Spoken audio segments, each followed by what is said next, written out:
Hello, everyone. I'm Jennifer Braverman.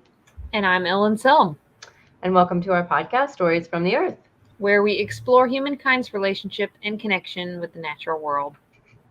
We'd like to take a quick moment to invite our listeners to consider supporting us with a humble little donation. If you go to our Patreon page, link in the description, there are options to donate at $1, $5, $10, or $20. The donations will go towards helping us with future projects, such as launching an herbal education curriculum we've dubbed the People's Herb School, as well as funding to help take this show on the road and do some on-site reviews and interviews at herb farms and schools and other interesting places relative to our podcast. And we just did our first live podcast at the Asheville Herb Festival, so we're really excited and we're hoping to do more. And in the future, those events will be available at the $5 donation tiers. That episode was an up-and-coming release, so we don't have it there yet. Yes, it's not up yet. It should be up this summer. Yes. Well, today is an amazing milestone because we've hit the 50th episode mark. So well done, Jennifer, on brainstorming and launching this little project. Woohoo! Yeah, I can't believe that. Ellen came on at episode 13. I looked back, and we've done 37 episodes together. Yeah, this is our third year. So yeah, we got a lot of great episodes. We encourage everyone, if you haven't listened to the older episodes, please do, because there are some amazing herbalists. Because I started out just interviewing herbalists, and they are a little rough because I didn't edit it because I started out as lives on YouTube, but they're amazing. Some of them are like 2 hours or over 2 hours. Yeah, it's been crazy. I guess it was a COVID project, which I didn't even realize the timing on it, but it really, really was.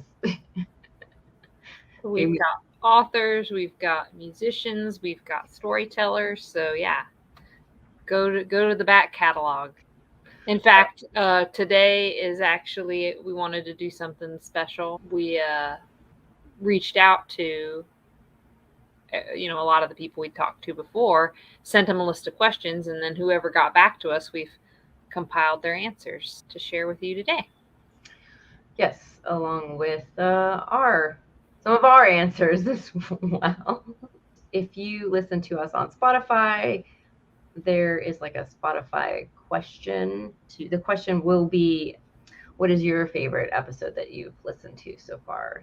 Let us know, and we'll put we'll mention your answers next time. It'll be really, really interesting. Our number one listened to episode is our and I'm gonna mispronounce his name, is the One Straw Revolution, the book we did. Oh, the review for the book by Masanobu Fukuoka. Yes, that is our most listened to episode. So I was thinking about maybe we should think about doing his other book. He has another book. Yeah. I'm just so surprised. I was just like, wow. Well, I guess that book's been out since like the 70s. It's got some staying power. I mean, it's really good, and I'm really glad that it's a really neat book. So I'm glad that people are interested in it, and still it's still valid, all of those things that he talked about. So our first question to our esteemed guests was, what are some of your favorite kinds of plants, trees? What about them do you like? What are some of the ways they help you connect with the natural world? And kicking it off, Kaylin Otto of the Unruly Travel blog and author writes, one of the coolest trees that I learned about this year in Ecuador was the walking palm. We were taking a tour in the Amazon with a local, and he pointed this tree out to us. The tree looks like it has legs and travels about 2 to 3 centimeters per day, some believe. The tree is walking towards the sunlight. Of course, I love travel, and I love to see other plants in nature being so active and traveling after what they want.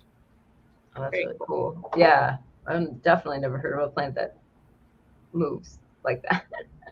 It reminds me of for a few years, I worked in a plant nursery, and my chores on the regular was to go into the hoop house and detangle all of the clematis vines from one another because they would start to grow out of their own pots up each other's trellises.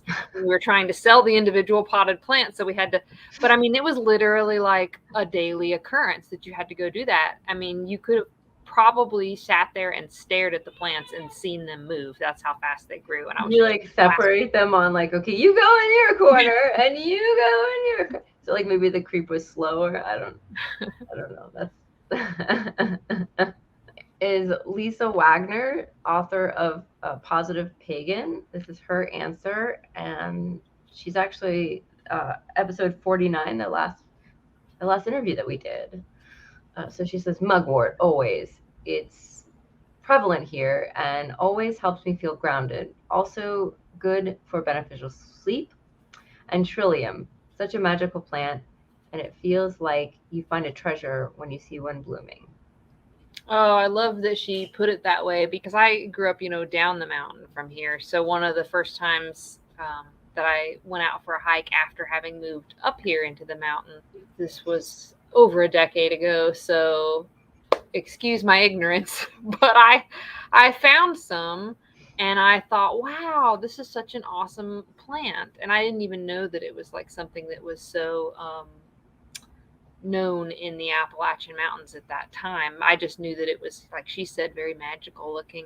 And I decided I would transplant one into a planter bed next to my apartment. And it was in full sun in a brick planter up against a brick wall, and that thing melted. Yeah, and I was like, oh no. And I'm like, yeah, didn't even, wasn't thinking about biome needs at that time. Just like, oh, cool plant. Plants can grow anywhere. I'll just plant it wherever I want. Yeah. Right. When you're just first sort of, I guess, learning and encountering plants, some things you just don't know to think about. And some treasures are better left untouched. Yeah, I mean, you only got one, and so not too much harm. I mean, maybe to that plant, but not too much harm done. You were careful about that.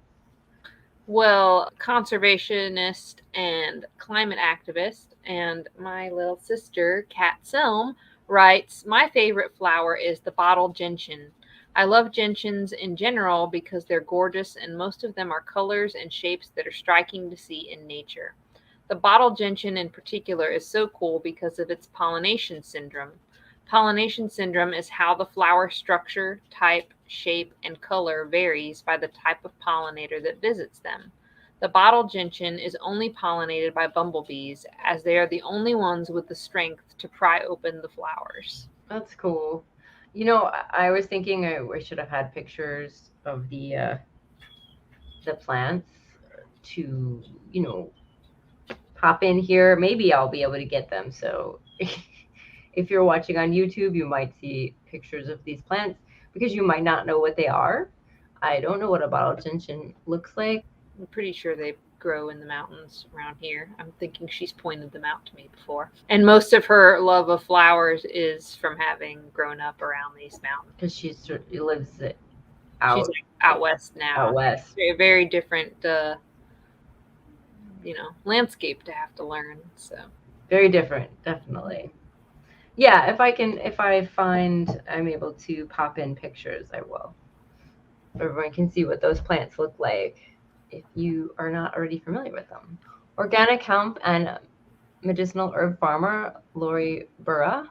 She writes, my favorite tree is linden. American species is brasswood. And she has a Latin name, which I cannot pronounce. Tilia tomentosa. Nice. That's a good one. I first learned about linden from Juliet. Oh, no. Do you know how to pronounce her last name? I would just guess it's De Barcali Levy. Okay, we'll go with that. Apology if we got it wrong. When Rosemary Gladstar brought her to the Northeast Women's Herbal Conference over 25 years ago, she spoke about the folklore of linden, how one with a heavy heart could sit with it, and the linden tree would lighten one's heart. Turns out there's an avenue in Berlin, Unter den Linden. I had a German intern there a few years ago that told me Hitler had them all cut down when he came to power. I think I heard that before. It might have been from her. I'm telling the story. They were replanted after World War II. There was a huge linden tree at a park near where I lived in South Orange, New Jersey. It was a gathering spot for moms with little ones. There's a line of them in Asheville just outside the courthouse. It seems to me that nature finds a way to have them when they are needed. I planted one in the center of my main circular herb garden with a bench that I meditate on first thing in the morning. I find it helpful and comforting. I was familiar with some of that, with the folkloric association with linden, and medicinally it working well with hawthorn as a heart tonic too. So it's interesting that, that heart touching, lightening the heart folklore is illustrative of a medicinal component. But that was actually in the running. Both linden or tilia, the Latin derivative, were in the running as potential names for my daughter. So Oh, wow. hearing her share that sweet story about that plant was like, oh. I think Tilia would be a great name. Yeah. Yeah. I mean, not that the name you picked was not awesome. So we have a video response from the director of the Appalachian School of Holistic Herbalism, Sierra Foley. Or trees, and what about them do you like, and what are some of the ways that they help you connect with the natural world? Well, this is a great opportunity for me to mention my friend Frank Cook, who was a herbal mentor and teacher to many people across the world. He introduced the concept to me of plants in your inner garden. So I'm going to talk about 3 plants in my inner garden. And your inner garden, that's the plants that are close to your heart. So the first one would be mugwort. And mugwort was one of the first herbs that I became interested in my teens, mostly because I was studying about magical herbalism and on my own self-study, and discovered that it was great for dream work. And I'm a Pisces, and I do a lot of work through my dreams. I'm a lucid dreamer, always have been, and come up with some of my best ideas when my subconscious is most active. Your subconscious and conscious is sort of melding, that liminal space when you wake up early in the morning, when you're waking, and when you're going into your dream state. So mugwort helps connect you to your dreams. It helps you remember your dreams. It helps your dreams be more vivid, and you can use it as a tea before you sleep. You can put a sachet or a bundle of it dried over your bed, or make it into a dream pillow to enhance your dreams. It will make your dreams more vivid, so if you're prone to nightmares, you might not want to use it. But it's also used to remove parasites in the body, and spiritually or energetically, it helps to remove energetic parasites. So it's great for people who pick up other people's energies, or any healers, to clean their tools that they use on people, clean your stones, clean your crystal ball, smudge your house if you have other people's energy in there attaching to you. And it's just a real magical dreaming herb. You can smoke it as well to enhance your dreams and have light visions. And I used to be on Dead Tour when I was younger, and I remember a friend coming up to me and saying, "Oh, there's Sierra, I know she's got some mugwort we can smoke." So that always makes me laugh when I think about that. But it was one of the herbs that I really connected to first on a deeper level. Another would be yarrow that's in my inner garden. Yarrow is sometimes referred to as a first aid kit in an herb. So it's great for wounds. It's antiseptic, antibacterial, antiviral, great to wash a wound externally or internally for wounds as well. It stops bleeding. So it's a great first aid herb. It's also great for fevers.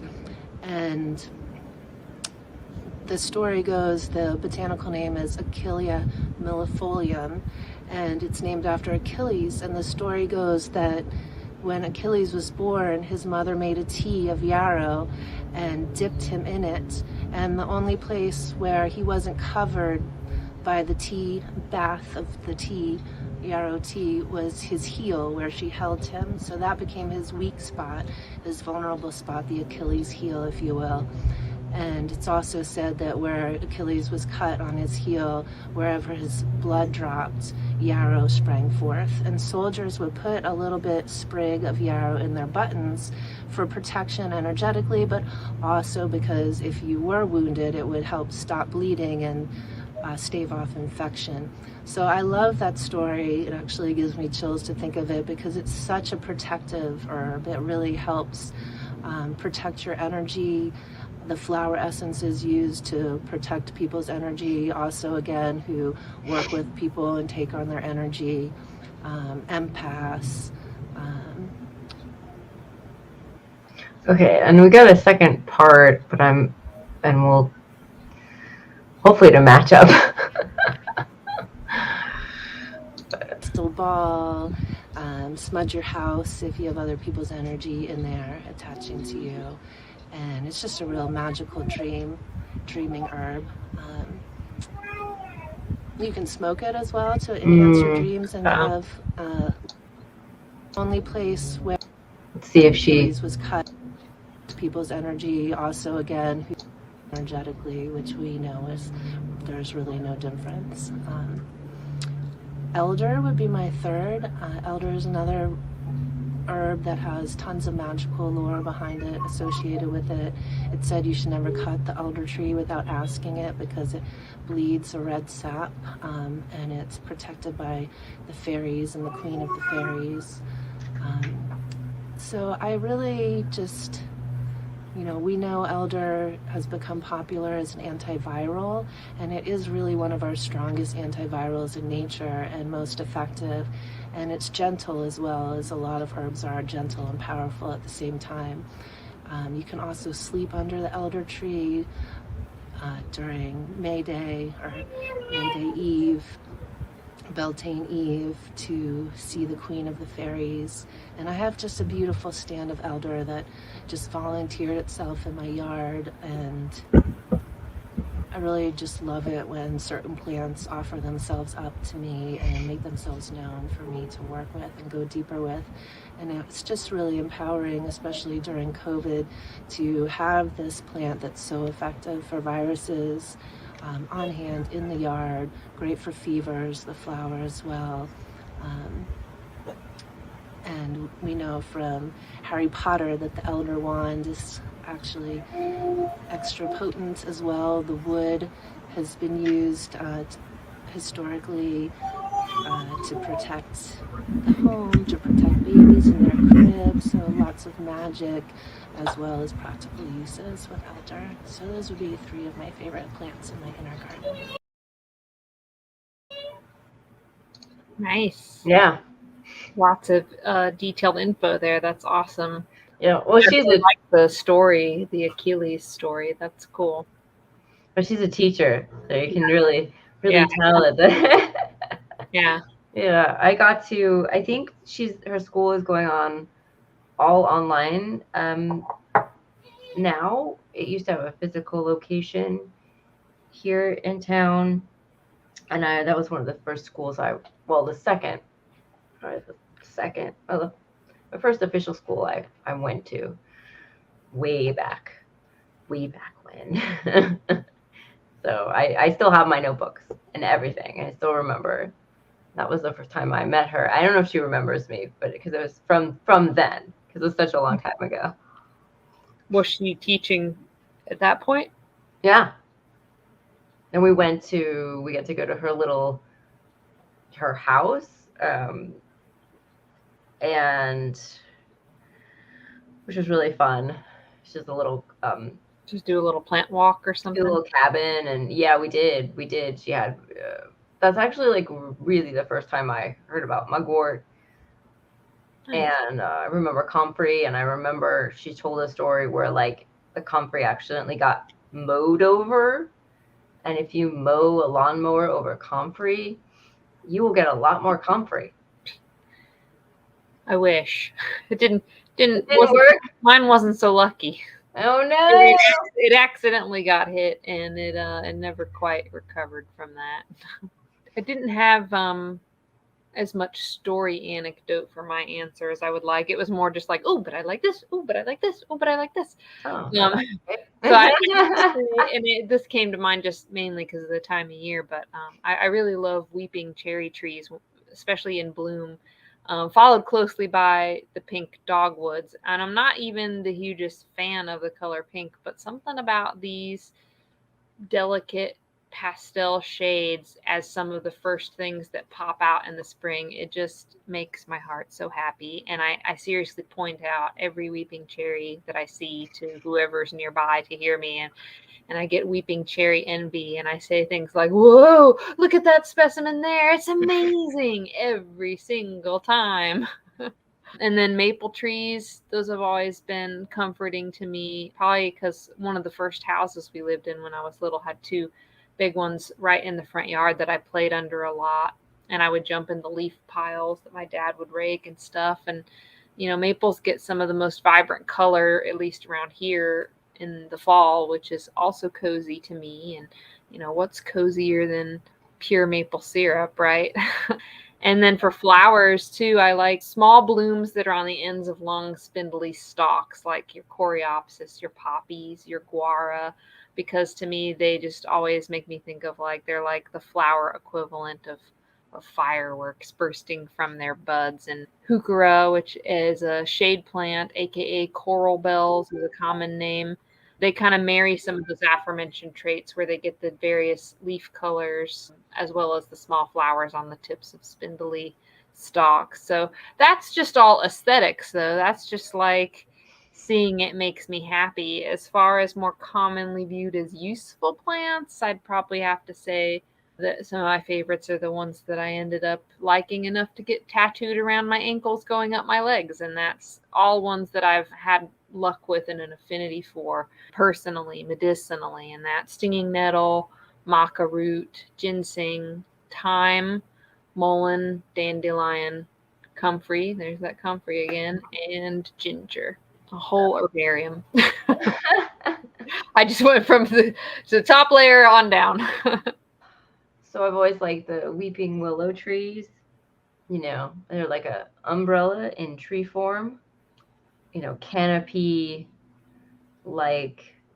Did you ever go under one when it was raining and see how much it would keep you dry? I did not. They're pretty effective. Oh, okay.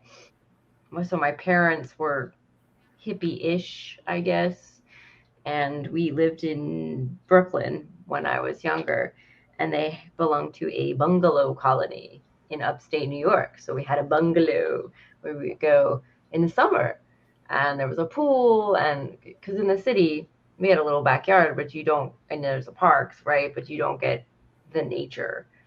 And so I was really glad that my parents did this thing. So in the summer we got the nature, and it was a really tiny small town in upstate New York called Ellenville, if you're familiar with it. I don't know if it's bigger now. It had like one general store called Ola Jars, really weird name. We used to get Bazooka bubblegum. But anyway, they had a big, across the street, there was this old house, this old farmhouse, but they had a big weeping willow tree, and it was just gorgeous. Powerful presence to stick with you in your mind's eye. To see that as a kid and be like, whoa. Yeah. I guess in my brain, I quote it with like movement and flexibility, and I've always had kind of some issues with that in my life. It's a good reminder of trying to be a little more of that. And then I like the oak tree because it seems very strong and solid.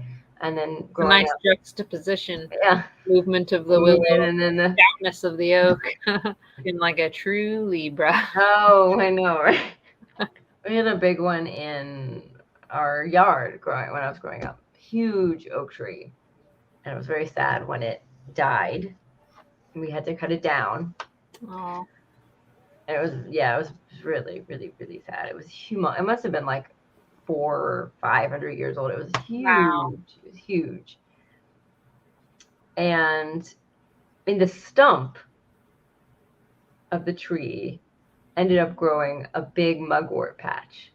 So it was just all around this, and it wasn't there before the tree died, Interesting. but it was there after. It was just like we just left the stump there, and it was just all around and huge mugwort patch. That was really cool.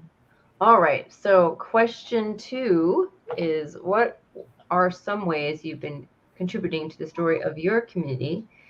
Things you're doing, teaching, practicing, providing, etc. This is from Kaylin, and they say, I feel like I contribute to the story of my community by sharing stories of normally marginalized voices on my podcast. For me, my community is now the folks I live near physically, but also a wider one socially, full of queer folks, vegan folks, and activists. I like to hear different perspectives from different people and how they interact with nature and travel. And lately, I've been loving to dig into topics like, what does it look like to be queer in the country? Or what does it look like to love the country culture, but also be vegan? I contribute to my community by sharing my own personal stories through my blog and book, and also highlighting the voices of others. It's definitely an awesome journey to follow their stuff, their writing and podcast. Yeah, the podcast is really good, and you can hear definitely some stories that are not told very often from perspectives that are also not, told very often, but should.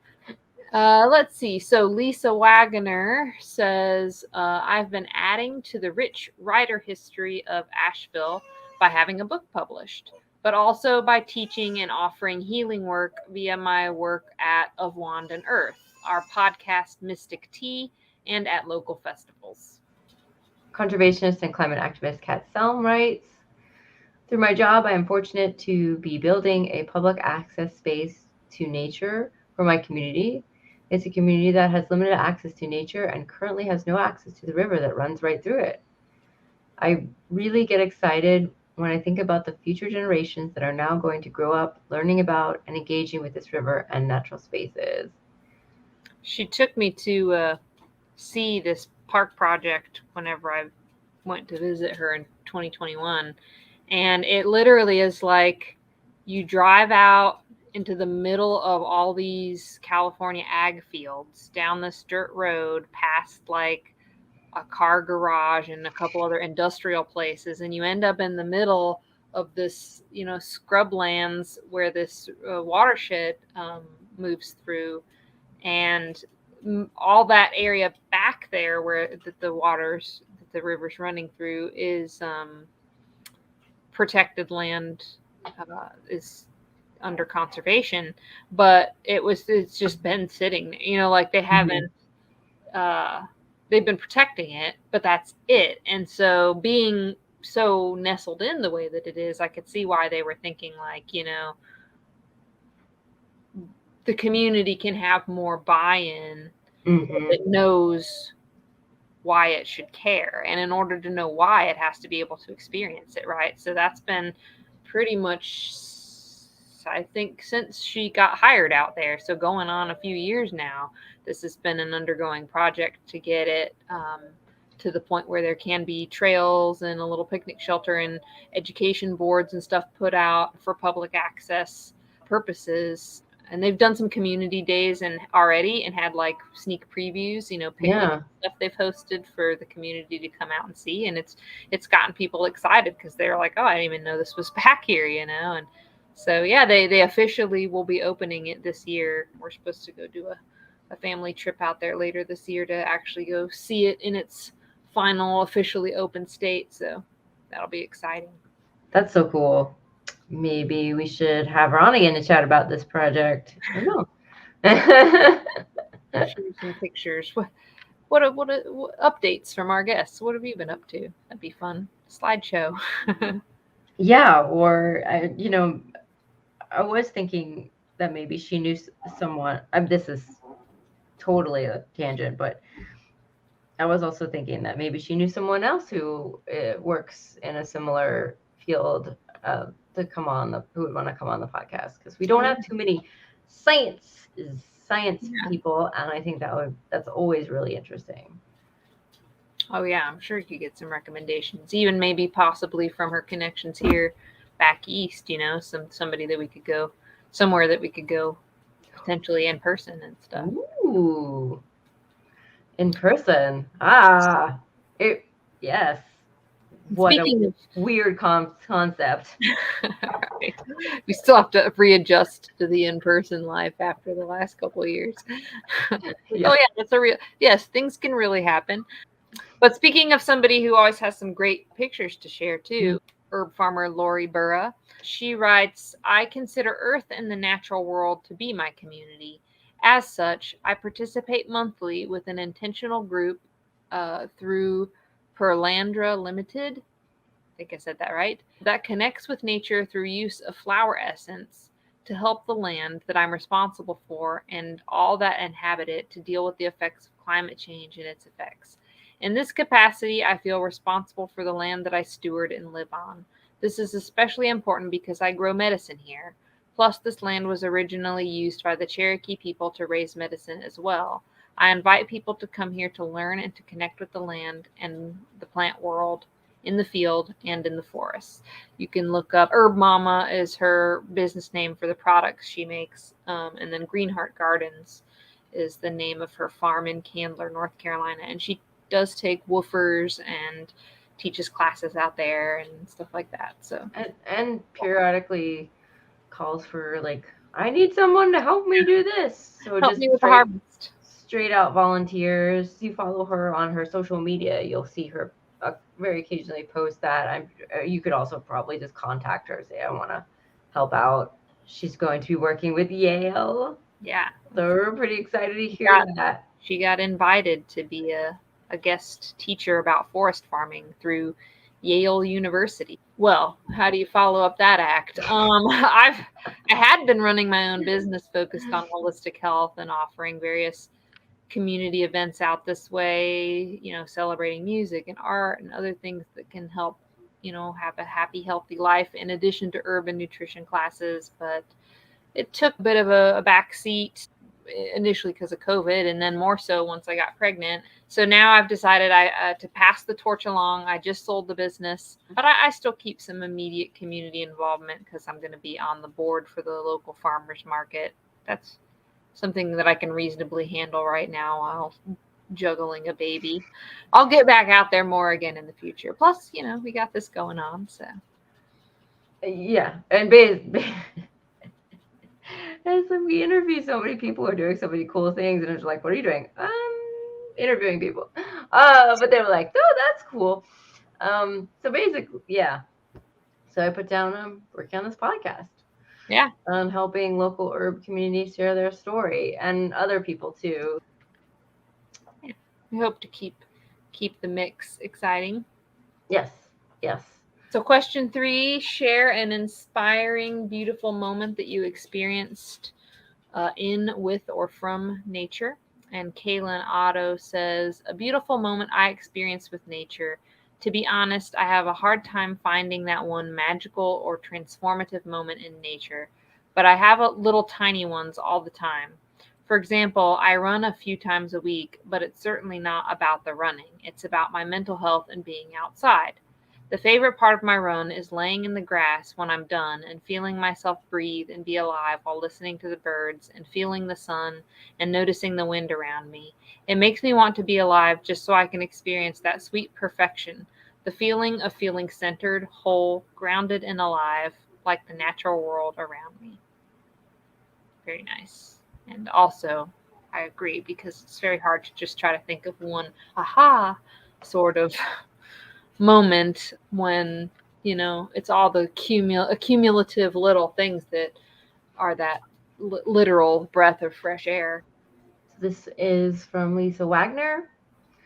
Once when walking around UNC Kellogg Center, I felt the presence of the goddess. I looked up, and I saw a grove of 3 trees, a bit entwined, and they looked and felt so maternal and loving. I cried.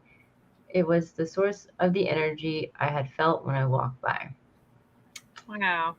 It's a very sort of little, enlightenment moment. Cat Selm says, when I lived alone out west for the first time, I was exploring and rock hounding almost every weekend, or finding amazing places outside at work all the time. Pottery from tribal people, fossilized fish scales, and ammonites. One of the coolest finds was a beautiful 3.5 to 4-inch long, perfectly preserved obsidian arrowhead.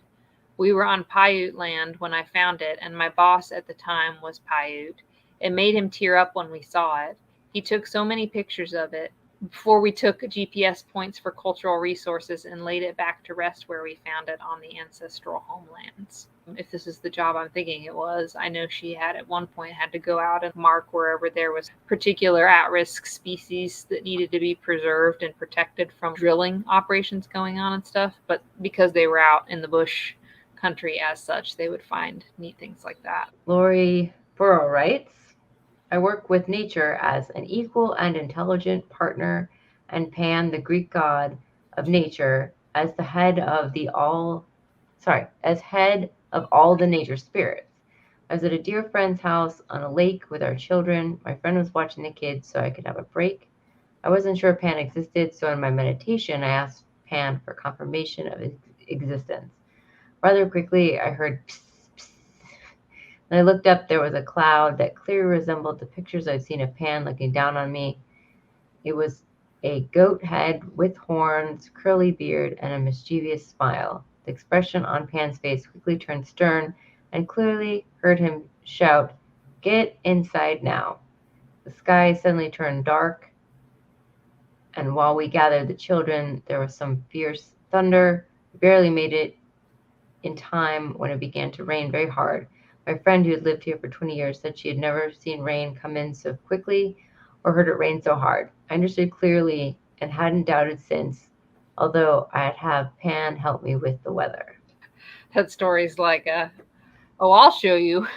How about this? Oh, yeah. Okay, well, I, much like Kaylin, I know I have those moments, those feelings at various places and points in my entire, spanning my life of profundity, amongst nature. But consequently, there wasn't just like one thing that really was jumping into my mind in that magical sense.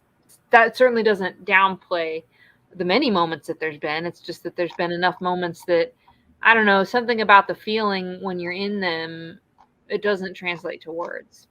So I've opted to go with a funny story instead, and I don't remember if I've told this on this podcast or not. So if you've heard the story before, whatever, you can hear it again. It's from the title, I don't remember it. Okay. The first time my husband and I decided we would go on like a long distance multi-night backpacking trip out in Colorado, we went up into this area called Mount of the Holy Cross, or the Holy Cross Wilderness, and gorgeous place. I'd never seen anything like it in my life up to that point. It was like being in the Swiss Alps or something. We specifically chose to go at like peak wildflower season. It was freaking amazing. And we were camping down in this like little bowl where there were these like tiered lakes with blue and green water and all this. And then we decided to hike up to this rocky saddle and peek over the other side. Once we got up to that point, we were at like 13,000 plus feet, and there was a bunch of marmots that lived in the rocks up there. And marmots are related to groundhogs, but unlike groundhogs, which are more solitary, marmots live in big communities.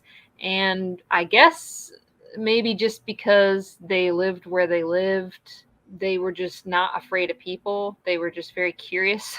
There was a couple of them that kind of started to sort of skirt along and follow us as we were going up the trail. And I thought, they were the lookouts. They're just keeping an eye on us so they can alert the whole colony if they need to or whatever. Well, we get up to the top of this place, and I had to use the room. You're supposed to like, dig in and bury when you're out in the woods, and we're in this rocky saddle, like there's no dirt. So I looked for just like a crevice among the rocks and did my business, and was as minimalist about it as I could be given the circumstances. Started to walk away, and the two marmots that had been following us circled around where they had just seen me go. And we looked, and the next thing that we saw was they were reaching down into the crevice. Like it wasn't a marmot hole. I promise you, I didn't like accidentally use the bathroom in the marmot's house, but they were, because they themselves were too big and fat to even like get all the way down to this hole, but they were reaching down in it, and they pulled the toilet paper out. And they just went, woo! And they threw it like it was a streamer. And James like scrambled because he wanted to try to capture it on the film, and we were just cracking up. And they one of them came right up to us, and he was like on the rock like this with his camera, and it walked like right up to his camera and put its hand on the camera and was like looking into the camera. So yeah, that was a fun little like, whoa, nature, up close and personal when nature calls in more ways than one. Of course, we went cleaned back up the mess after the marmots had their fun, but yeah, they were just like real curious. They were just like, and I know now, like, yeah, you should have packed that out, but I was inexperienced at the time, and in my mind, I was like, a little bit of toilet paper that'll dissolve in a heartbeat. So forgive me for my less than perfect leave no trace skills in the moment. Well, I definitely have not heard that story before. It reminds me of all those like YouTube videos, the good ones with the animals doing real cute stuff. I feel like there should be like a Smokey the Bear style lesson in that, like the little marmot wearing a ranger hat, and he's like, if you've got to go number 2, clean up after yourself when you do. There you go. You just woohoo. Question 4. If you had to pick, what is your favorite season and why? And Kaylin writes, if I had to pick, I would say that summer is my favorite season. I'm not a huge fan of the heat. It's simply because summer is the best time to swim in North Carolina. There is nothing better to me than swimming in / laying down in a cool riverbed and feeling the river flow over me or carry me downstream. I love whitewater rafting and finding waterfalls. So summer is the season of water for me. I dream about it all year long. A good area to live for that, that's for sure. And it's probably the only body of water that doesn't completely intimidate me either, because like I'm not the greatest swimmer. So like pools are okay because they're a controlled environment, but I don't want to be in all the chemicals all the time. And then like the ocean is just like, whoa, like ocean, I humble myself before thee. Won't go out very far, but like these mountain creeks, yeah. They're nice. They're cold. Yeah, very cold. That's why you have to wait till summer to go in the water around here. That's why I don't know. I'm like,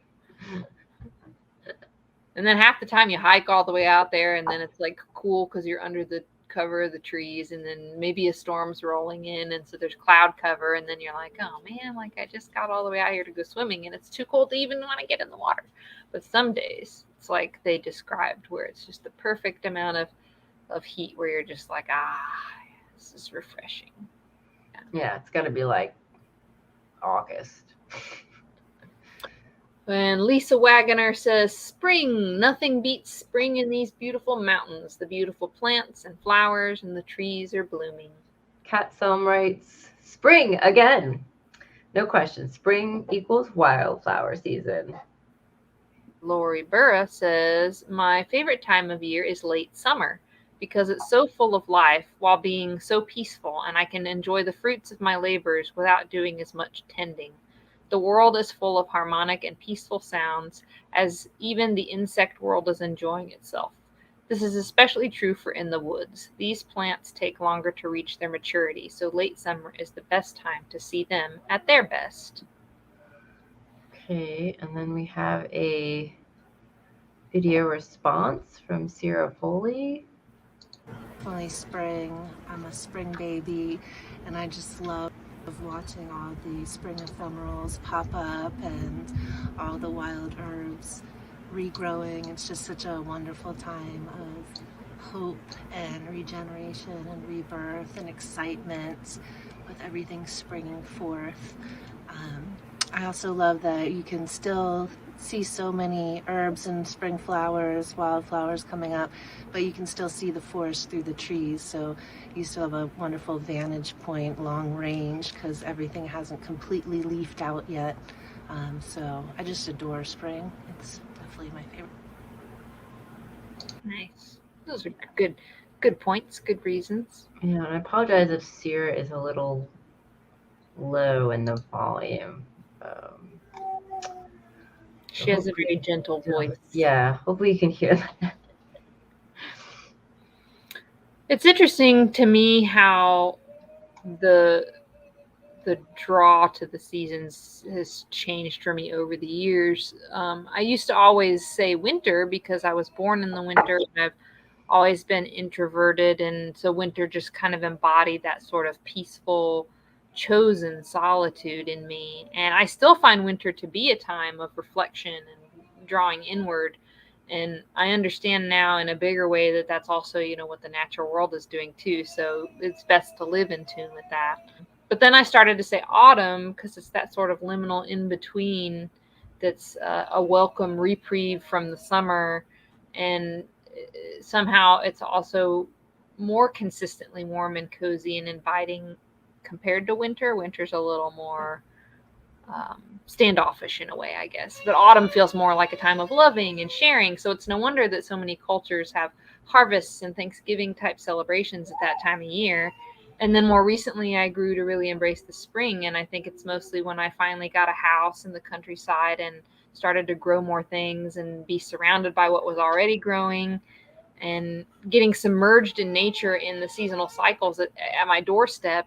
That's such an enlivening and energizing time of year, really, to be witness to. Summer's still always been my least favorite season, and that's probably because the only places I've lived have all had hot, humid summers, and I'm not a fan of that being sticky. But maybe if I had gone to public school or something, I would have relished the summer more as that escape from the rigidity. But I homeschooled, so that's neither here nor there. But I can respect summer in its place, doing what it does and being how it is, because there's a certain feeling of satisfaction when you're like working or playing outside all day. You get, you're sweating buckets, you get dirty, and then, you kind of cap it off with a wonderful, cool, refreshing shower, or swimming in a creek like Caitlin pointed out, and sitting outside in the evening listening to insects and the frogs, sipping a cold drink out on a big front porch. That's all where it's like, the relaxation of the summer. And now I have a child that was born in summer, so that kind of gives summer a new depth of meaning to me. It's like, you're gonna like summer whether you like it or not. Whether you want to or not. Here you go, baby. Yeah, no, I went to public school and summer was still hot and gross. But we were off school. So if you had to pick. Yeah, I like fall. The weather is less humid. It's kind of like that perfect temperature, not kind of hot, not kind of cold. And I've always liked the colors of the fall. I was born in fall. Actually, peak leaf season in October. I guess I've always liked it. It's always been my favorite. Although as I've gotten older, I do feel like I've gravitated more towards like the heat, but more of like the drier heat, where like my parents live in Texas. It's a drier heat, so I tend to like some of that a little bit more. Although I've never been there when it's 100 degrees or up, and I never want to be. Yeah, Because no, that it's is humid too down hot. there too.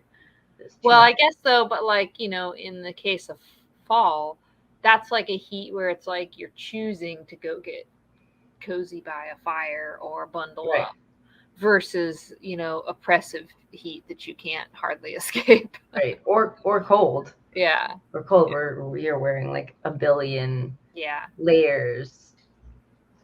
Where it's Which like you have to do a whole different level of discomfort to be comfortable in the discomfort. It's like, how many layers can you put on?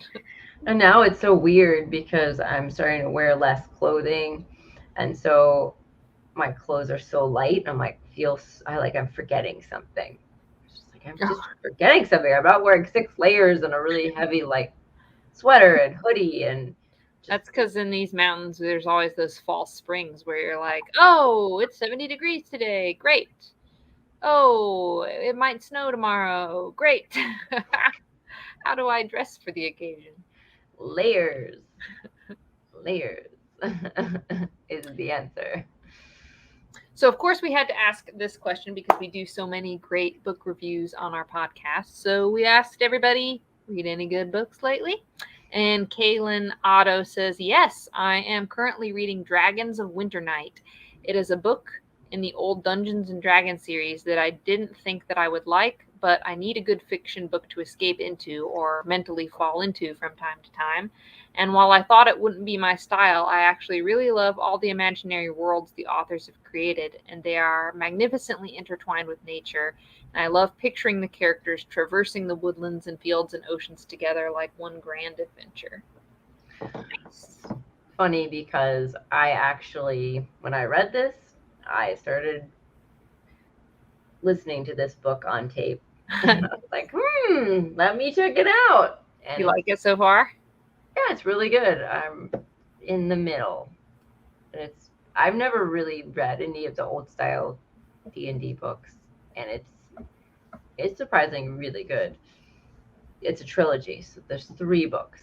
So Lisa Wagner wrote In the Forest, The Secret Language of Trees by Susan Taylor Hitchcock. Susan Taylor Hitchcock, which I am unfamiliar with. Yeah, but based on the title, sounds like another one that'll be appropriate for us to cover some ground on at some point. Yes, it does, doesn't it? And Kat Selm writes, I am currently reading Robin Wall Kimmerer's Braiding Sweetgrass. Still can't believe we haven't done that book on this show yet, but it's coming. Yeah, well, it's just I think that's going to be it's a dense book. I think It deserves a fine combing over. I think that's going to be a several parter. And she also says she's reading Doug Tallamy's The Nature of Oaks. The last chapter that I read of Braiding Sweetgrass was about Robin's college professor mother who formed an unlikely friendship with an elderly Southern woman who lived in poverty. They shared a mutual love of gardening, and Robin's mother ended up being her chauffeur and even recreated a special Christmas memory for her friend. It reminded me of how my dad raised me and my sisters. He had many unlikely relationships, taking nearby mentally ill neighbors to the store and generally being a good Samaritan at a level seldom seen. And yeah, that's definitely something that's passed on to us. I feel like me and my sisters have had some of those wayward relationships of people in passing that we've just helped out because we saw that action taken with my dad. I remember that chapter in Braiding Sweetgrass for exactly the same reason that she mentioned. So that's cool that she got that out of it too. If I remember correctly, I think it was the chapter on witch hazel, and it was a tearjerker. It's a really good one. I usually don't remember that part, but the book is incredibly dense. I listened to it once, and I'm in a second listen to, but I haven't picked it back up. Every time I listen to it, I'm crying, and so it's when I like read one chapter, I'm like, okay, I'll have to come back. I'm totally fine. I'm at work and I'm like, which when we were all wearing masks was much easier to hide. No. The top of the mask is catching You can't even see soaking it. up your tears. Lori Burrow writes, I have been reading and working with Perlandra's garden workbooks to help me plan my gardens for the season. I've also reread The Midwife's Apprentice because I love how it works herbs into its stories. I would have loved society to be more open to midwives, so I could have been one. So we have a video response from Sarah Foley. Earth Conservation Corps. Hold on, there we go. I'm reading right now is Bird Brother by Rodney Stotts. And this was written by a man who began his journey with falconry, mentoring and working for my uncle, Bob Nixon, at the Earth Conservation Corps, which is a nonprofit that employs local at-risk youth to help clean up the environment in Washington, D.C., and in our nation's capital and the areas around it that are struggling. And they help to clean up the Anacostia River and bring the bald eagle back to DC. And it's the story of how his life was essentially changed by being in nature. And it really just makes me proud of my uncle. And my uncle was a father figure to me. And he really just inspired a lot of who I am today, and so it's really sweet. And he mentions my grandmother, who's also a big inspiration to me in the book, and one of his falcons is named after my grandmother, Agnes. So it's really wonderful to be reading this right now. Oh, okay. I guess I cut off a little bit. We had some technical difficulties getting some of those videos. I think she was rounding it out though. That's yeah. Cool. I didn't realize that. I didn't realize she picked something that had a personal connection to it like that too. So that's really neat. My most recent read to completion has been Hunt, Gather, Parent by Micheline Duclef. She was apparently like a journalist with NPR or something like that. After she had her kid and her kid was kind of hitting the like crazy toddler years, she was just thinking like, oh my gosh, there's got to be a better way to handle this. You know, she was trying so hard to not repeat mistakes she felt like her own parents had made with her. And baby crying on cue.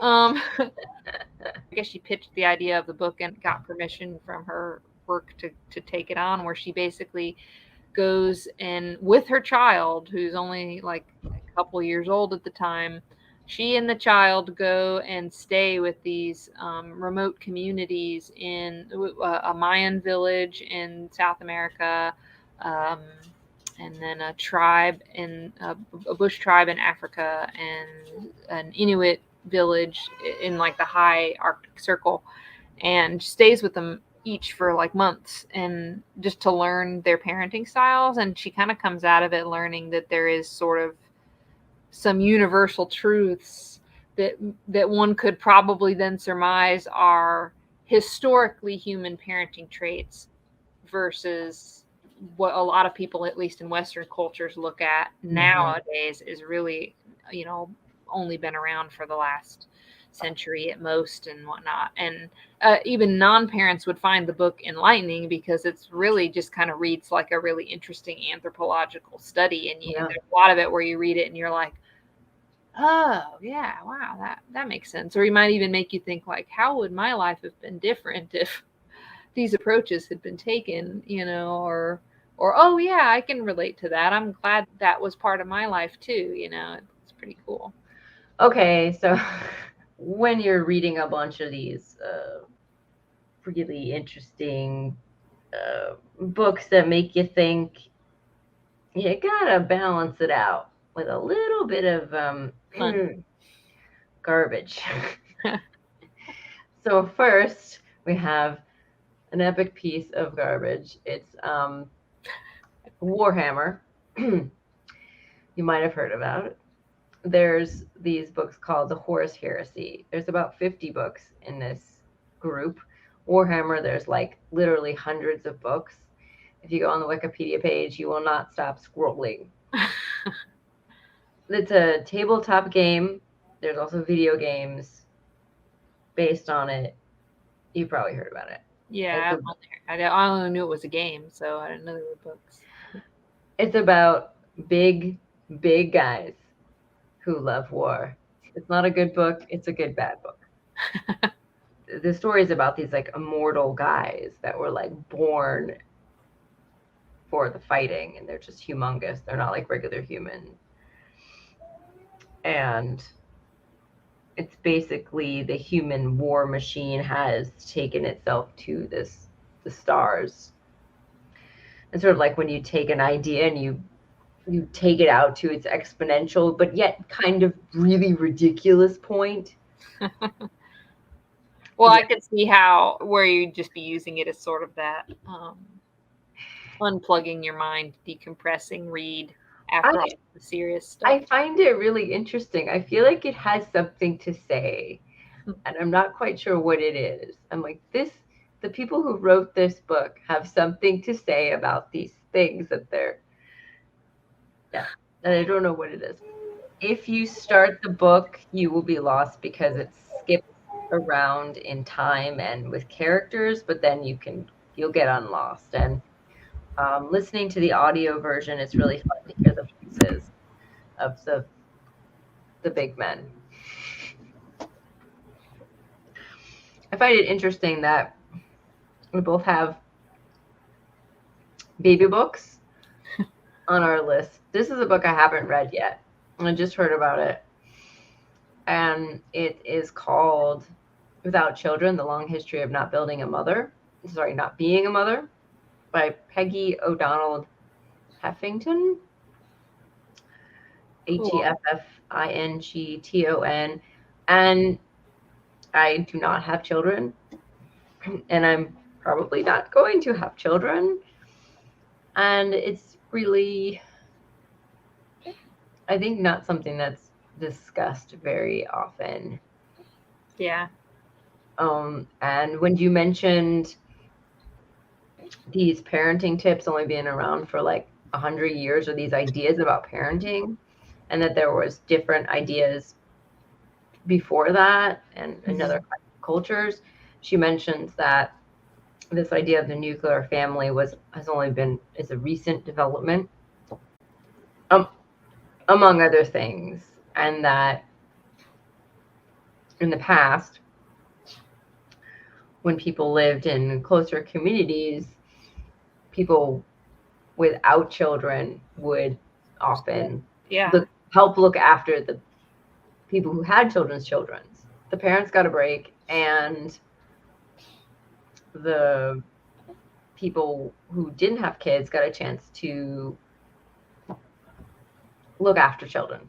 Yeah, it's like that saying, it takes a village, is very much like, it's an idiom, but it comes from a truth, which is illustrated a lot in the Hunt, Gather, Parent book too, where it's like, where when humans lived in more connected collective societies, the children in a lot of ways were the community's children. They were the longevity of the tribe. They were, they mattered to everybody because it was the imprint of survival in that sense to the whole community. And it's definitely kind of a shame that we've lost touch with that in our globalized approach to things.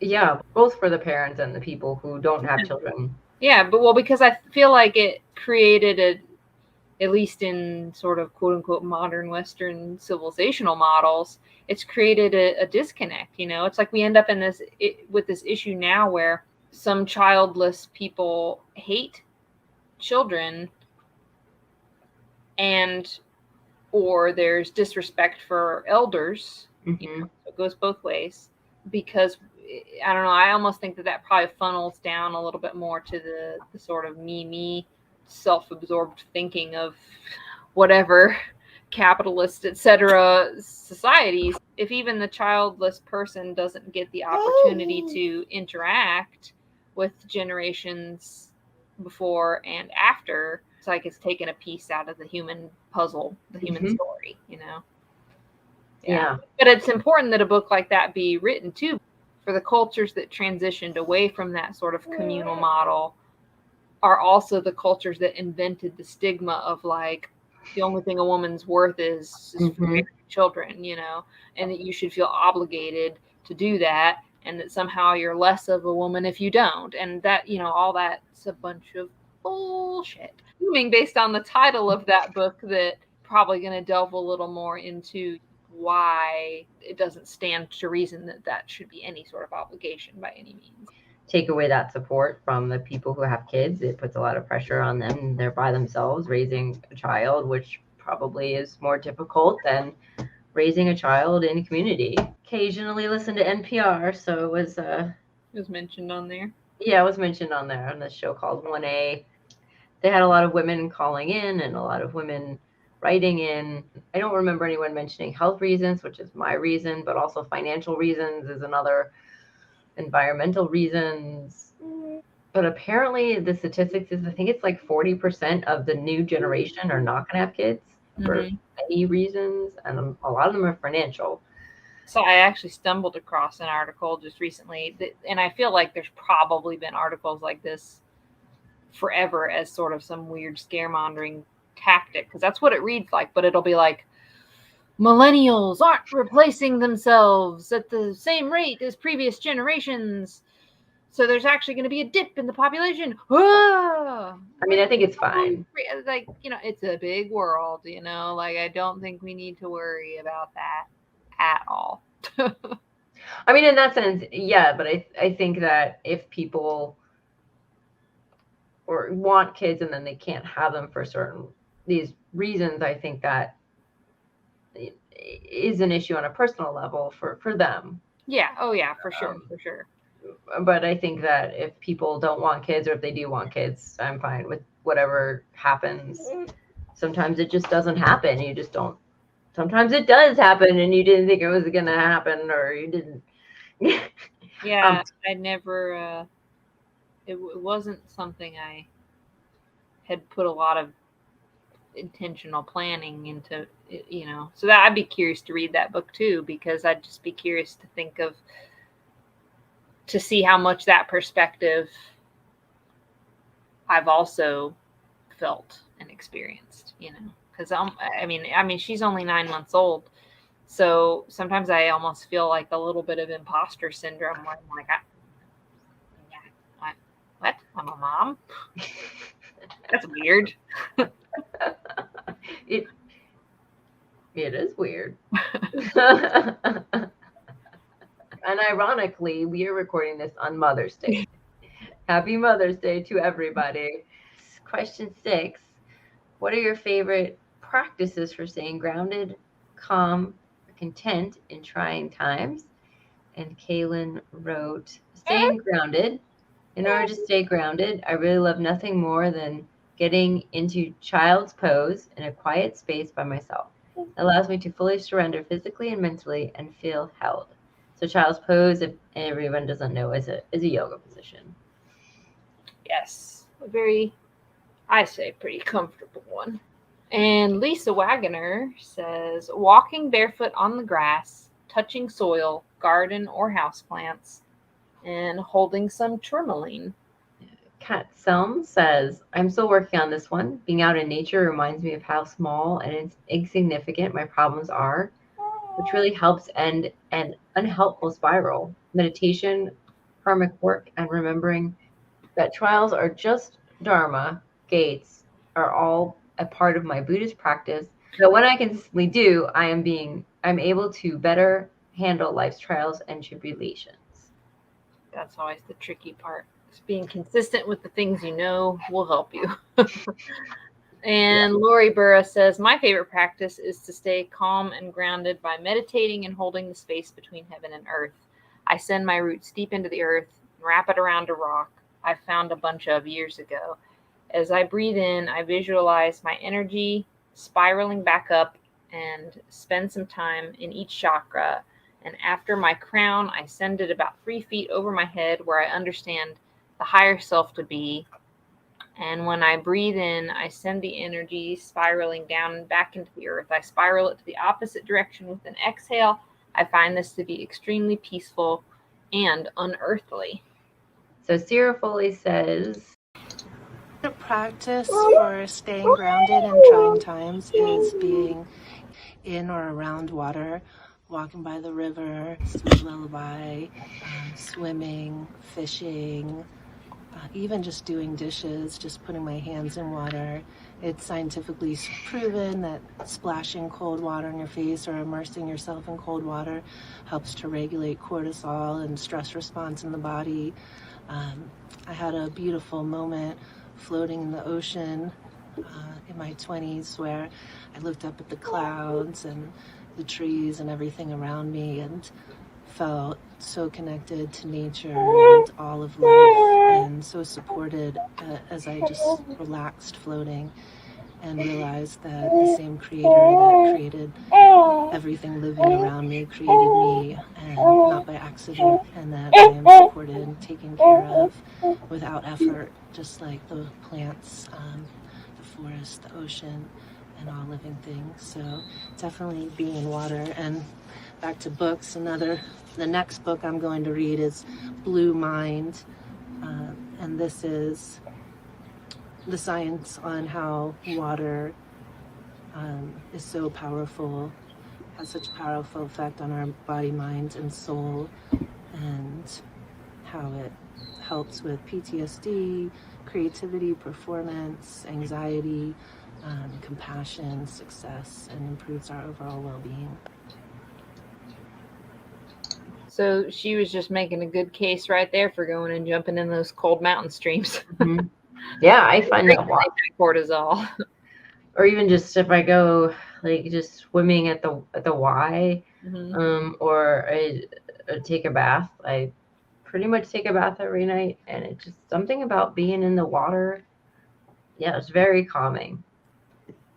I would say that out of necessity, I've had to learn breathing exercises in it.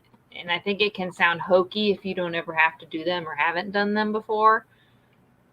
And I just say that because that's kind of how I used to think about it. I was just like, okay, well, I guess if it works for you, whatever. But I didn't know that they actually do work on a physiological level because it's triggering body chemistry that's calming the nervous system in order to halt that faint fight or flight response. So, yeah.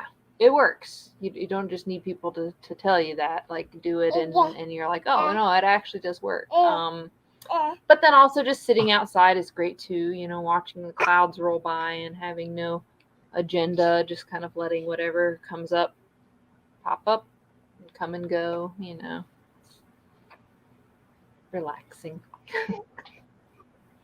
Running, going to the sauna. Oh yeah, the sauna is even kind of another sort of experience of water in a way. Yeah, but it's that dry and heat, and it's that dry heat. It's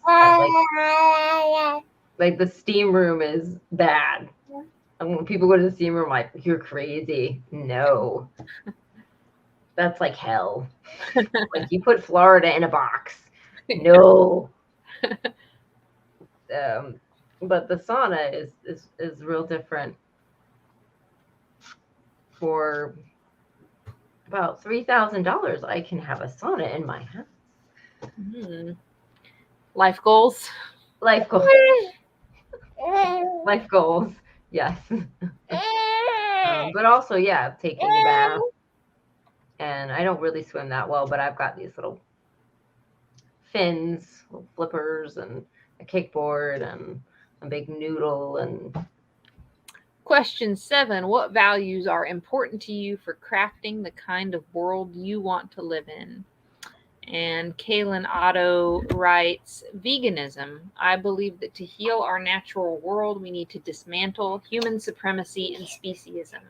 The idea that one, humans are better than all other animals because we claim to be more intelligent, and two, that some animals are more worthy of bodily autonomy, respect, and protection than others merely because we say so.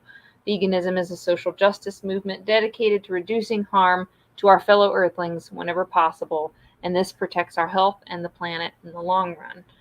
Animal agriculture is the leading cause of species extinction and deforestation, as well as ocean dead zones, and a huge contributor to climate change. Those who truly want to protect the earth should be examining this. I want a world where animals have bodily autonomy and we leave them the hell alone, as well as one where our planet is healthy and thriving.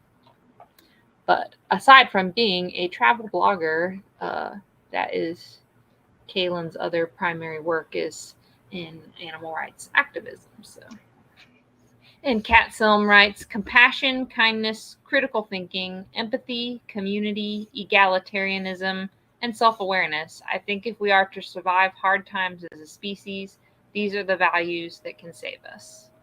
Not that can, that will, actually. She said that will save us. I will save it. Lori Burrow writes, I come from a family with many members who survived the concentration camps. They always valued love and family above all else. As I said before, I feel the earth is my family, and I envision a day where she gets the love and respect she deserves from us. I see companies having a division that considers their effect on the planet as much or even more than profit. Oh, that would be so nice. Game changer. Yep. I see people treating each other as they want to be treated, again with love and respect. Can there be need if we Yeah. do you even know what he was trying to say? Yeah. Can there be need if we care and respect others? So yeah, like she's saying how when we say that there's people in need, her point is, well, if everybody's caring for and respecting others, how can needs like that even exist, you know? I think this is like one of the favorite things that I've heard her say. It's just you encounter this every day. Yeah, the uncaring. Yeah, and it only takes the slightest little moment of pause to break away from yourself and consider other, you know? Like so many people are just so focused in their own go, and either directly because of their attitude, because they're miserable, or inadvertently because they're so tunnel visioned, stomping on other beings, you know, other people and other beings. And if we just take a breather, take a minute, step back, be like, you know, and maybe it's because of growing up in the South or something, but you know, there's even like debates about like, you know, patriarchy in terms of people holding doors open for you or whatever. But it's like people should hold the door open for each other. People should hold the door open for each other. And that statement can be literal or it can be metaphorical in a much broader sense, you know, like as a representation of that extended thought to others. So here is a video response from Sarah Foley. Important to me for the values that are important to me for creating the type of world that I'd like to live in and have others live in are honesty, integrity, compassion, and clear communication. In our modern world of sound bites and so many distractions, I feel like we are increasingly losing our abilities to connect and communicate and to learn from each other. So learning and teaching is another one.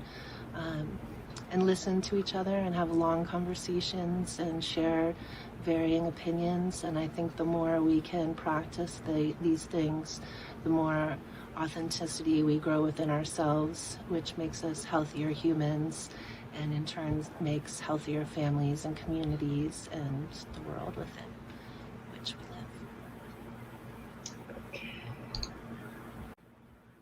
all these answers are, it's nice that they're all so kind of interrelated, because along the lines of what I was already saying, my answer was just going to be, yeah, like doing things, making choices with your actions and your words in your day-to-day life, consciously and intentionally, that fosters calm and contentment and peace. And then looking for ways and being open to ways that you can let that ripple out for the betterment of others, both human and non-human. Because, if we can kind of ground ourselves and make it a goal to achieve that calm and contentment, I think that inevitably it is going to start to sort of have that ripple out effect. Sort of like by example of what you're doing, hopefully someone will notice and be, impacted in a positive way by that. Something that you can share, Oh yeah, willingly too. There's this idea which I really like about, like, you want the world to be different, but first you have to sort of have a process where you dream about what that world might look like. And I think that this question kind of speaks to that, where we're all thinking about the world is this way and right. Like, it's not enough to just be like, I hate the way that these things are. It's like, okay, well, then if that's where you leave it, then that's where you're stuck, right? And then the next step is, but can you dream of what a better story would look like? And then this next step from there is like, okay, well, then how can you embody that as best as you can in the framework you're given to see it be at least somewhat of a reality? Because one, it's gonna be better for your life and mental health and so forth. But two, you never know. Maybe it'll just end up having a butterfly effect, making a bigger impact. It's like, why is it like this? Why can it be a different way? There's so many ways. There's got to be other ways to structure things. And then I recently heard about intentional communities, which sounds a little culty, but I don't think it is. It's some people who have gone out and chosen to live together in a community and chosen to do things differently. And then there's a whole bunch of different ones. And apparently there's like a website with a list of them, and you can go visit. And I was just like, that's really interesting, because they're trying to live a different way. Strength in numbers. Well, that's true, because I think some of them are probably doing a lot of some off-grid stuff, some other things. So you need community to do these things, and you never hear about them. You never hear about these other ways, or people even like thinking about them in the society. You're like, oh, it's this way, and everyone's like, well, I'd like it to change, and then they leave it at that. Oh, we can't change it. That's how things are. That's how things always are. That's how they're gonna be in the future. That's how they've always been in the past. And you're like, and no, but how it's going to be in the future, we don't know that. Anyway, so that's what I feel like. That's why I like this question. Question 8 is, what is a favorite quote and or words to live by? And Kaylin says, no favorite quote or words to live by. I do love Glennon Doyle's saying, we can do hard things. So Wagoner writes, have zero expectations. You can only go up from there. And that was her own quote from her book, Positive Pagan. She's so cute. It's by me. I would have done the same thing if I wrote a book. Well, I mean, words to live by are pretty powerful if you're fortunate enough to even be swayed, by your own word and thought like that. Like, that's cool. Yeah. Kat Thumb writes, there is a thoughts of loving kindness meditation I do sometimes, and the end line is, may all beings be well and happy. You can't beat that. And you cannot. And Lori Burra says, my favorite quote is by George Washington Carver. A weed is a plant growing in the wrong place. Need I say more in this group? And then here's another video by Sarah Foley. From the Muppet movie. It's when Janice is in a crowd. They're all hanging out and partying and talking, and then everyone goes silent, and it pans to Janice, who's still speaking and didn't realize the room was quiet. And she says, so if I told my mom if I want to live in the woods and walk around naked, it's my life, okay? So I know that's kind of silly, but I think about that a lot. And it goes back to authenticity and integrity. And I really feel the more people live in their truth and the way that their soul really leads them to live, rather than what they have learned from their family or their upbringing or their generational trauma or society's rules or the television, the greater our world will be.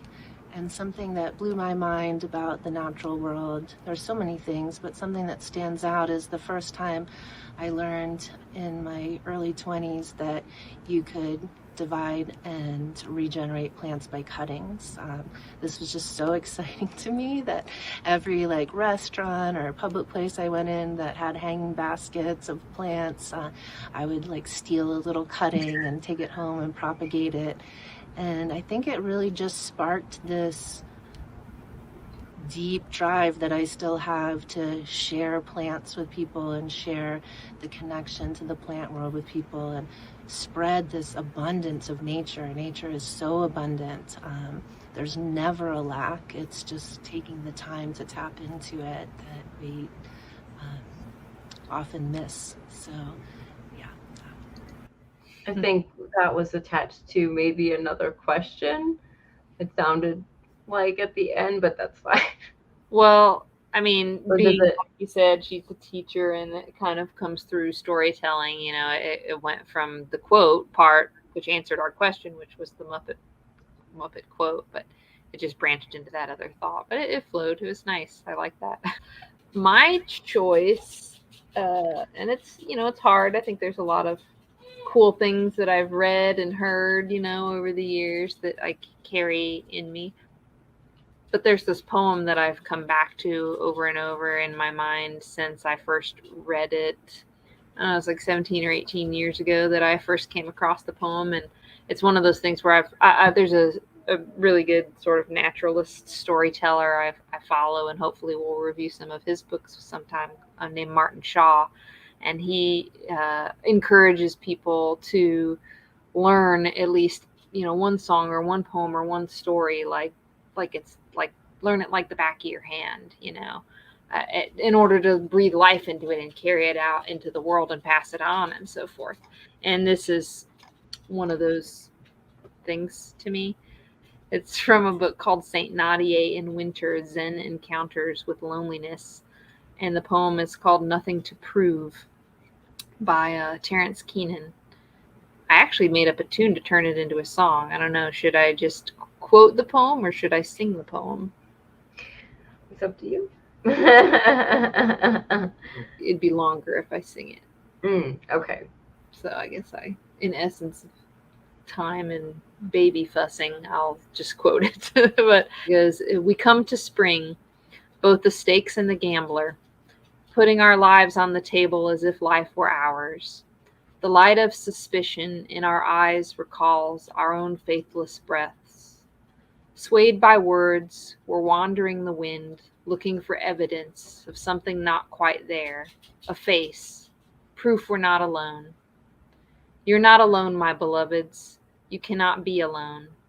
I am the air you breathe, and you are my very breath, and because of you, I cannot be sad in this world. And what with all the breakdowns and so on, who would say it hasn't been hard going along the way? Do you look up at death there by the roadside, jingling chips of the fates in his pockets, watching us under the cutting north wind, the brilliant moon, the wild white clouds, not so much as there, but beside the point? And if you ask whether I regret starting out, my voice rises like a flock of finches at dawn and blows across the deep blue sky. And it's because of that poem why my daughter's middle name is Finch. Because when it became a surprise, you're going to be a mom, I'd be like, whoa, if you ask whether I regret starting out, my voice rises like a flock of finches at dawn. Yep, I come back to that a lot. For a lot of things, not just motherhood. But And mine, and I have no idea who wrote it. I could probably, it's like a meme. There's, so it's small progress is still progress, slow progress is still progress. And I could probably have looked it up and seen who actually wrote it, but I didn't have time to do that. So I apologize. Well, that's such a important statement Yes. in our modern harried culture, for sure, to not be so hard on ourselves.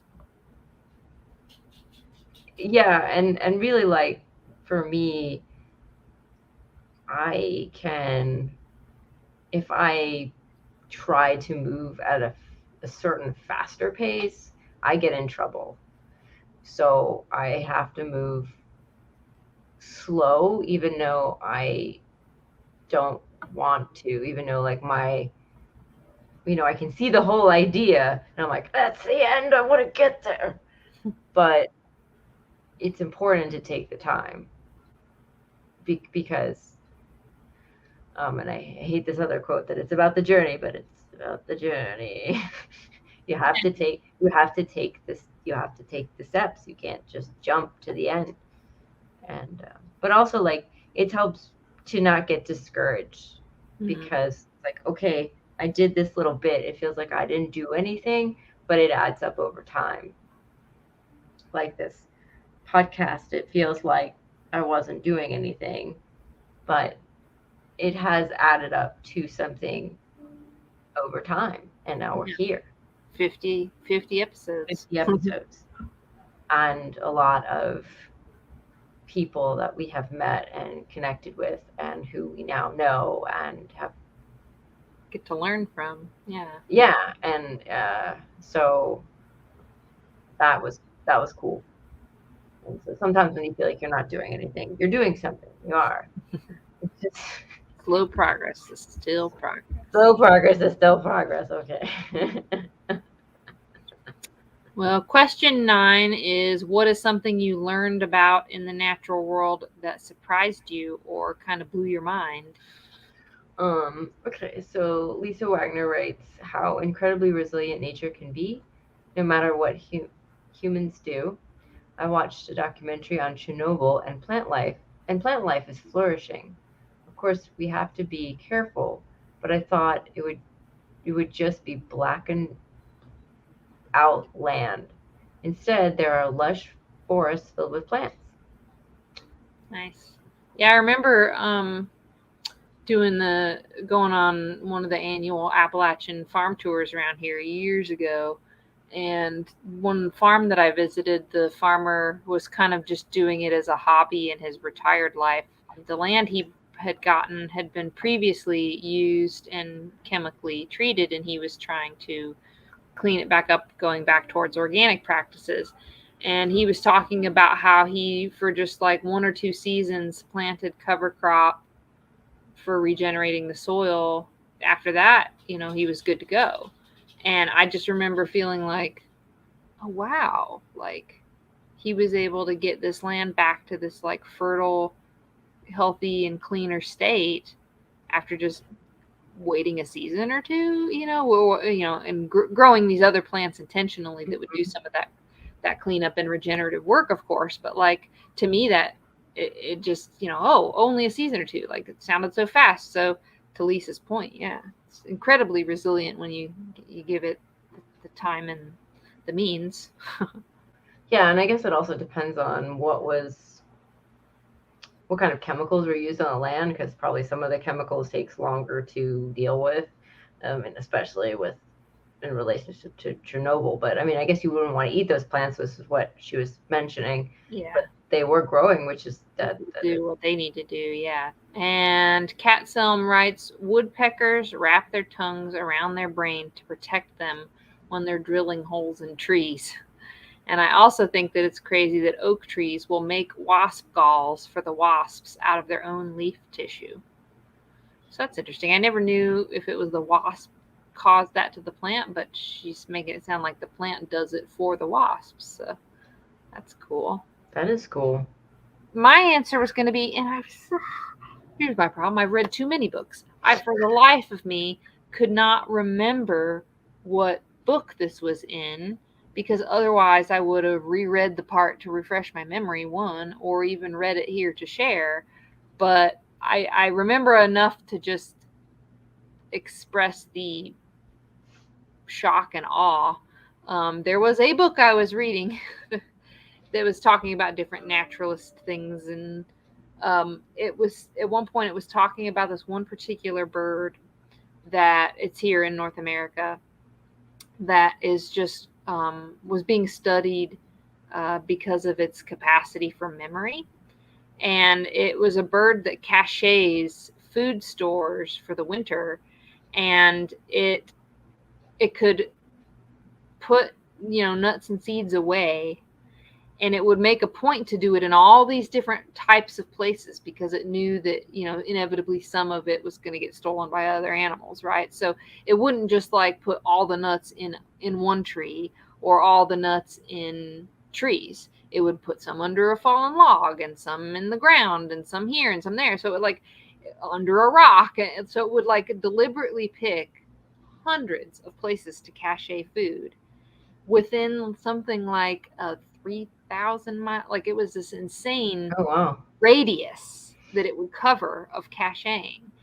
And people who were studying it and tracking it were able to see that the bird could go back to every single one of those places and remember where it put everything. It's like, how many humans wish they had that ability? Like, Yeah. it's like, oh my gosh, that is amazing. I wish I could remember what bird it was and what book that was. I'll find it again one day, somewhere on these shelves. All right, our last question. What is an accomplishment that you're proud of and would like to share? And Kaylin writes, I've recently started turning my eco-conscious travel blog into a business, and that is huge to me.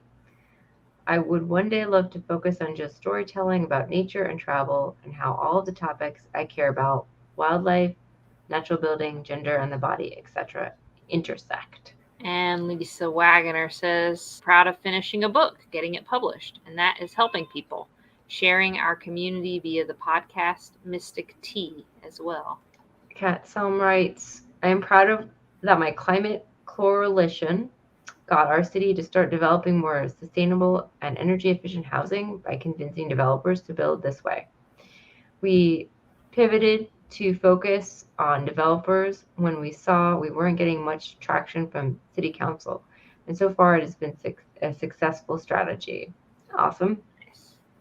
Yeah, it sucks that it seems like a lot of times politics are so entrenched that they don't want to rock the boat and risk their losing their next election. So it's like, okay, well then go to the people actually doing the building. That makes sense. Lori Burra says, I am most proud of the 3 children I raised. Each is a productive member of society striving to make the world a better place.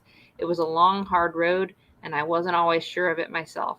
Now that they're adults and actively involved in a variety of careers, I see that my influence in each of their hearts, and I think each of us has a responsibility to make the world a better place because we were here. All right. Sweet thought to end on as we record on Mother's Day too. I know. That worked out. We would like to thank everyone for listening, and we'd like to thank all of our awesome respondees for writing their very thoughtful answers to our questions, allowing us to share them today. All of the people that wrote, we have interviewed on the podcast. And you can follow us on Spotify and Apple Podcasts, YouTube, Facebook, Instagram, and TikTok. You can support this podcast by leaving us a comment and review on Apple Podcasts. Or if you'd like, you can go to our Patreon page. We have tiers at $1, $5, $10, or $20. And the donations go towards helping us with future projects, such as launching an herbal educational curriculum we've dubbed the People's Herb School, a program designed with affordability and accessibility in mind, as well as funding to help us take this show on the road and do some on-site reviews and interviews at herb farms and schools and other interesting places relative to our show's theme. You can also drop us an email. We have an email address if you have questions or comments. That's storiesfromtheearth@gmail.com. And if you are listening on Spotify and want to answer our Spotify question, the question is, what was your favorite episode you've listened to so far? We'd love to know. And I guess that is it. So Happy 50th episode. woo! Yes. So who's the next 50th? Sorry, the next 50. Yeah, it would be 100th episode. Here we come. Oh my gosh, that is going to be insane. And this is a labor of love, so thank y'all for listening. I think we would probably do it for our own fun's sake, whether we had 2 listeners or 200 listeners. But every new listener we get, it's like, woohoo! We're sharing something that we think is cool and fun, and so we would love it. We love it if you all find it cool and fun as well. Yes, and that is my cat. He is telling me he wants food. So I don't know if you can see him. I can't see. Oh, he's back. He's all the way back there. He's this little white blob, loud white blob. And next episode is, do we know what's following this one? No. we have some we're going to record. Yeah. I'm not sure about the order. Okay. Well, Yeah. we're picking up some good things, so stay tuned for the next 50 episodes. That's right. The next 50. Okay. Bye, everyone. Bye.